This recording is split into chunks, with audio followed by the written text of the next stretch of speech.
Good morning, my dear students. Today we will start chapter 5th of Geography hydrosphere कि hydrosphere के बारे में पढ़ेंगे आज हम।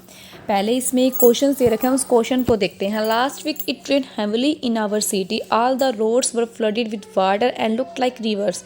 कि लास्ट वीक सिटी में बहुत तेज़ बारिश हुई जिससे सारी रोड्स क्या हो गई थी, पानी से भर गई थी, ऐसे जैसे नदी की तरह लग रही थी। यहाँ तक कि हमारा school playground, even our school playground look like a big lake. But when the sun shone after the rains the water dried. जैसे ही सन शोर हुआ, सूरज की किरणें आई, सारा पानी क्या हो गया, सूख गया, मतलब कि ड्राइड अप हो गया। आई वंडर्ड कि where are the water on the roads and the playground vanish. कि सारा पानी जो रोड्स का, प्लेग्राउंड का था, पानी कहाँ गया। अब इसी चैप्टर में हम ये कॉन्सेप्ट क्लियर करेंगे कि पानी जो बारिश आती है फिर वो पानी कहाँ ड्राई अप हो जाता है, कहाँ सूख जाता है, फिर दोबारा कैसे बारिश आती है। The presence of the water on the earth makes it a unique planet. ये तो पता ही है कि जो अर्थ हमारा है वो यूनिक प्लानट है। हाइड्रोस्फीयर कंप्राइजेस, हाइड्रोस्फीयर में शामिल है all water bodies on the earth and water in it is 3 forms. Water की कितनी फॉर्म्स होती हैं, 3 फॉर्म्स होते हैं, that is solid, liquid and gases. The gases form include, gases form में इंक्लूड है water vapour in the atmosphere. जो atmosphere में वाटर वेपर है उसमें water is also present as ground water. The different sources, जो different sources of water के हैं on the अर्थ पे कौन कौन से हैं, rain, rivers, lake, springs, glacier, oceans and seas. ये डिफरेंट सोर्सेज ऑफ वाटर है ऑन अर्थ पे। इसमें 5.1 refer to the map 5.1 to know the major oceans, seas, rivers and lakes of the world. 5.1 को जिसमें मैप दिया हुआ है, जो डायग्राम दिया हुआ है हाइड्रोलॉजिक और वाटर साइकिल का, उसको हम देख के सारा डिस्कस करेंगे कि हाइड्रोलॉजिक या वाटर साइकिल क्या होती है, वो हम करेंगे।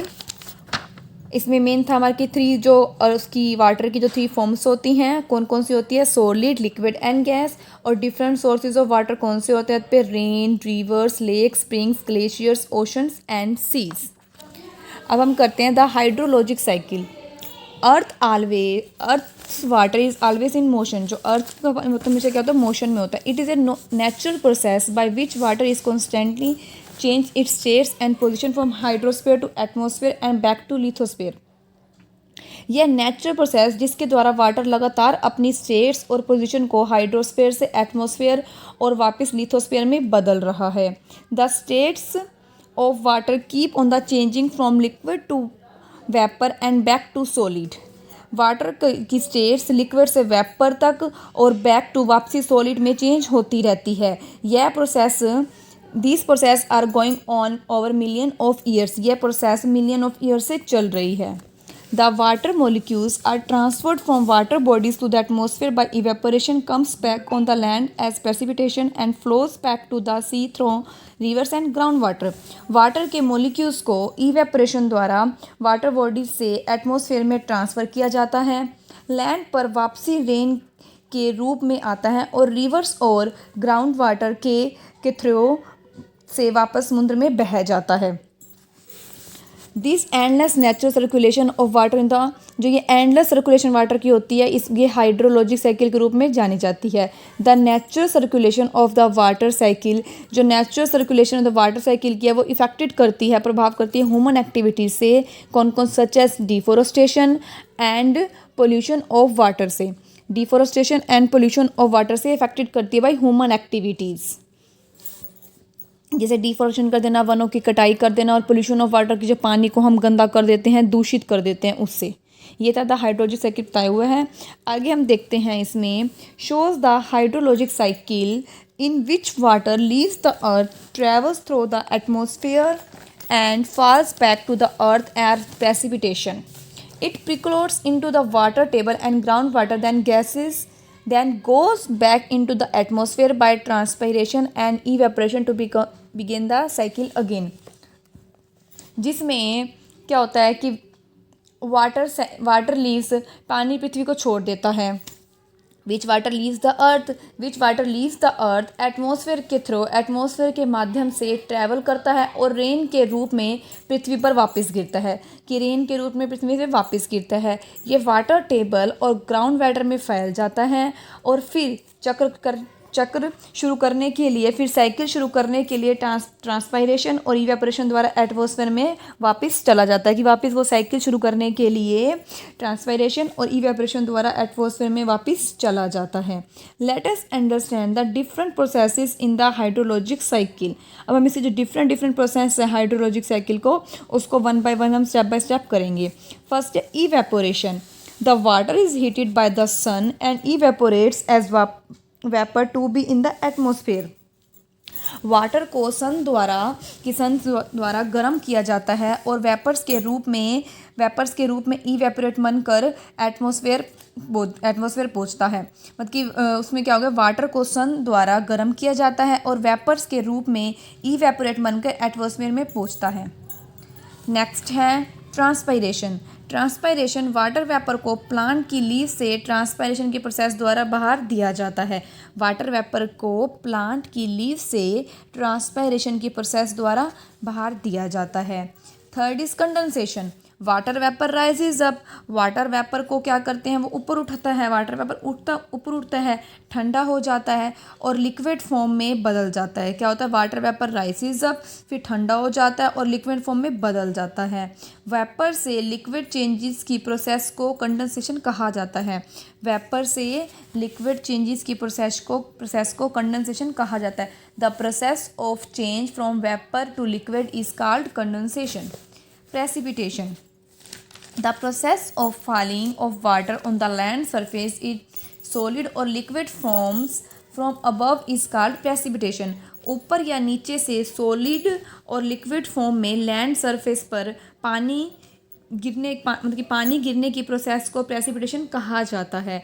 ऊपर या नीचे से सॉलिड और लिक्विड फॉर्म में लैंड सरफेस पर पानी गिरने की प्रोसेस को प्रेसिपिटेशन कहा जाता है। Next one is run of जल के छोटे छोटे चैनल्स होते हैं जो लैंड की सरफेस की ढलान के अकॉर्डिंग बहते हैं, जो उनकी ढलान होती है उनके अकॉर्डिंग बहते हैं और अल्टीमेटली रिवर के उद्गम स्थल में बड़ी स्ट्रीम्स, जो बड़ी धाराएं और बड़ी धाराओं में शामिल हो जाते हैं और ड्रेनेज नालियों में जमा पानी के रूप में बाहर निकल जाते हैं।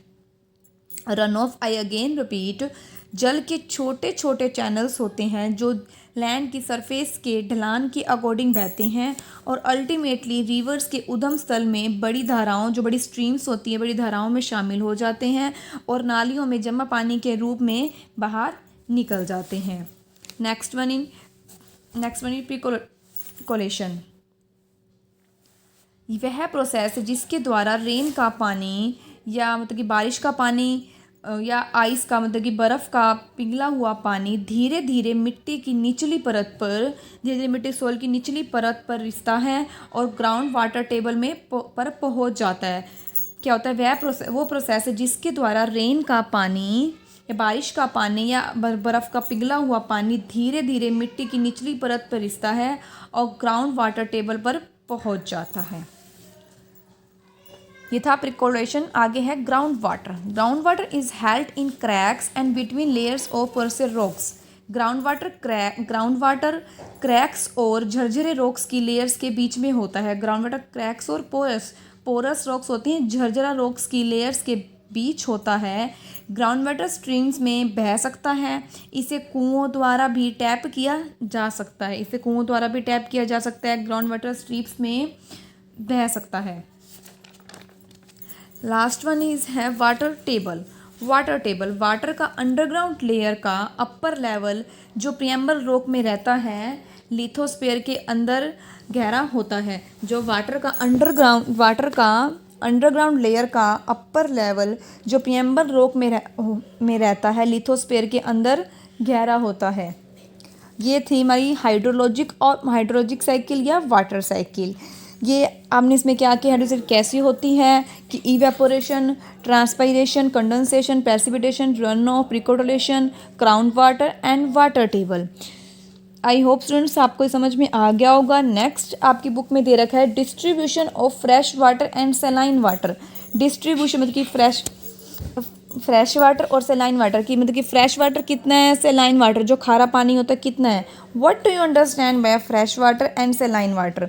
तो ये आप खुद से रीड करेंगे कि कितना फ्रेश वाटर है, सेलाइन वाटर है। इसका एक टेबल दिया हुआ है, आप the table given the distribution of water in percentage, कि कितना परसेंट पानी कहाँ है, ओशंस वाटर में कितने परसेंट है, ग्लेशियर्स एंड अदर सीज में ground water, fresh water, inland sea, soil moisture, atmosphere and rivers. ये आप खुद से देखेंगे कि इसमें क्या बताया हुआ है। बहुत इजी लैंग्वेज है, आप खुद से इसको देख के अंडरस्टैंड करेंगे। और एक चीज़ और आपको इसमें पता होना चाहिए कि ओशन वाटर कितने परसेंट है, ये आपको अच्छे से लर्न होना चाहिए कि कितने कितने पॉइंट है, कितने कितने परसेंट है। Okay students, thank you, have a good day.